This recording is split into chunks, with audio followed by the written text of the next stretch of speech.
પ્રસિદ્ધ ગાયિકા આશા ભોસલેનું નિધન થયું। મુંબઈની બ્રીચ કેન્ડી હોસ્પિટલમાં તેમણે અંતિમ શ્વાસ લીધા। 92 વર્ષની વયે આશા ભોસલેનું નિધન થયું છે। આવતીકાલે સાંજે 4 વાગે તેમના અંતિમ સંસ્કાર થશે।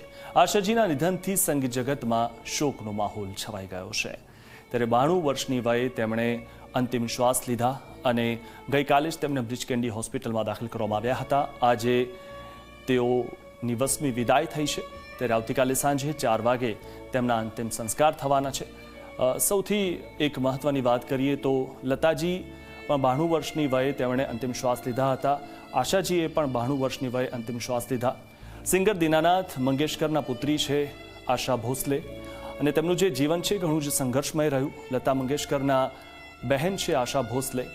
બંને બહેનોએ ઘણા બધા ગીતો બોલિવૂડને આપ્યા છે અને બાકીની જે ઇન્ડસ્ટ્રી છે, બાકીની જે ભાષાઓમાં પણ તેમણે ઘણા ગીતો ગાયા છે।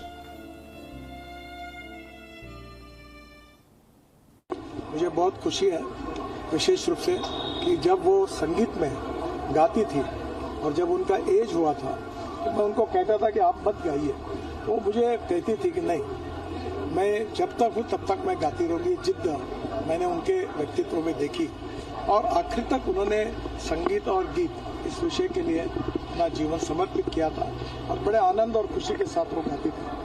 और आखिरी में चलना भी नहीं होता था तो भी उनका यही श्रद्धा, कमिटमेंट उनके प्रोफेशन के बारे में थी। उनके जाने से उनके परिवार को भी बहुत बड़ा धक्का लगा हुआ है और विशेष रूप से पारिवारिक संबंध होने के कारण हम सब लोगों को भी एक धक्का पहुंचा है। मैं ये दुख सहन करने की शक्ति भगवान उनके परिवार को दे, यही ईश्वर चरणी प्रार्थना करता हूँ और आशाताई को दुखद अंतःकरण से श्रद्धांजलि अर्पित करता हूँ।